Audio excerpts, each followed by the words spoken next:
This is Father Sam Morehead. Welcome back to the Cathedral Rectory. This is a new installment of Cathedral Chapter, our occasional reflections on the Word of God in the context of the great celebrations of the Church on Sundays and holy days. This Sunday, the 2nd of January, 2022, Happy New Year, by the way, we are celebrating the solemnity of the Epiphany of the Lord. Normally, and historically, this would be celebrated, as it is in most parts of the world, on the 6th day of January, thus the full 12 days of Christmas being completed for the Epiphany. But it's moved in the United States of America to the Sunday nearest Christmas before the Epiphany, so that you and I have the opportunity to celebrate it in a Sunday context. What are we honoring? We recall the fact that it was prophesied of old, even from Isaiah, that the nations would flood in and find the promised one of God, the Redeemer, Emmanuel. And now it has happened. These Magi had traveled from afar. They saw the star. They chased after it. They came into Israel. They went to the one they thought would know the best, the worldly leader. Herod, of course, was the stand-in, fill-in, steward king, not the real king of Israel. That's going to cause a problem. They're going to ask where this newborn babe, this promised one, is to be born. He's going to put on airs of piety. He's going to consult with his experts. They'll say, go to Bethlehem. That's the prophecy. In fact, that's what will happen. But do you and I ever think that Herod had good intentions for the Christ child? He said, tell me where he's at, and I too shall come and give him homage. I don't think so. Worldly leaders, unless they be very humble, find it very hard to surrender their own power. And this was a threat for Herod. Herod was a wicked, broken, licentious, prideful man, right to the core, and he was not about to give up his power. Unfortunately, he'd make some horrible decisions that would bring about the death of many children under the age of 2 in Bethlehem. But the wise men are going to go off. They're going to find the Christ child. They're going to find him in the arms of his blessed mother, Our Lady Mary.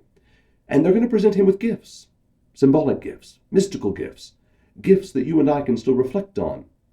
There's gold for a king, frankincense for a high priest, and then myrrh, the most unusual of all, myrrh, that which is used in the ancient world for an embalming fluid upon death.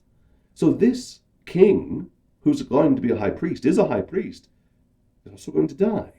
Gold, frankincense, and myrrh, but yet gifts given from their treasuries. What makes a wise man? In every age, that age, our age, a wise man is one who seeks the ways of God, not with bringing their own predetermined conclusions upon it, not seeking to control or to grasp the divine. Catholics can do that too. It isn't just something for ancient pagans. We think that we can master God, that we know everything about him, or that we can limit him and what he would want to teach us to our own predetermined conclusions, without ever really being open to the fullness of the gospel. That's not a wise man. A wise man is open to God, on God's terms, pure and simple. A wise man makes space in his heart, in his home, in his life, in his hobbies, in his recreations, in everything for God, so that everything becomes ordered to God.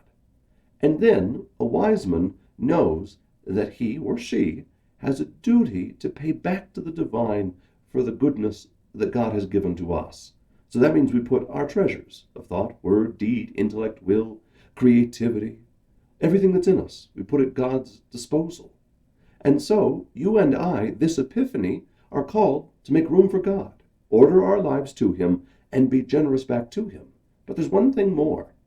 Do we ever consider how the wise men, though they went by another way, not telling Herod of the Christ child, probably told many about what had happened at Bethlehem? Maybe they helped to bring many others to faith.